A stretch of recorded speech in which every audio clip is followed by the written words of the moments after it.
நடிகர் ரஜினிகாந்த் இந்திய சினிமாவிற்கே அடையாளமாக இருக்கக்கூடிய பிரபல்யம். இவர் படங்கள் தமிழ் சினிமா ரசிகர்களை தாண்டி எல்லா மொழி ரசிகர்களுமே ரசிப்பாங்க.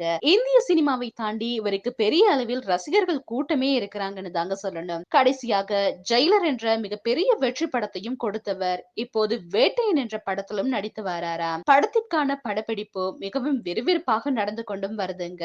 அதாவது ரஜினிகாந்த் வறுமையில் இருந்த போது ஆபீஸ் பாய், கூலி வேலை என எல்லா வேலைகளையுமே செய்திருக்கிறாரு. அப்போது வாழ்க்கையின் மீது பிடிப்பு இல்லாமல் தற்கொலை செய்து கொள்ளலாம் அப்படின்னு சொல்லி முடிவு கூட செய்திருக்கிறாராம். ஆனால் சுவரில் வரையப்பட்டிருந்த ஒரு கடவுளின் முகம் அவரது எண்ணத்தையும் மாற்றியதாம். பிறகு அன்றைய தினம் இரவு தூங்க சென்றிருக்கிறாரு. அப்போது கனவில் முகப்பொலிவுடன் ஒருவர் அவரை நோக்கி வந்தாராம். பிறகு ஆற்றின் மீது அவர் நடந்து வந்தது போலவும் அவரை நோக்கி ரஜினிகாந்த் ஓடியது போலவும் அவருக்கு கனவு தோன்றி இருக்குதுங்க.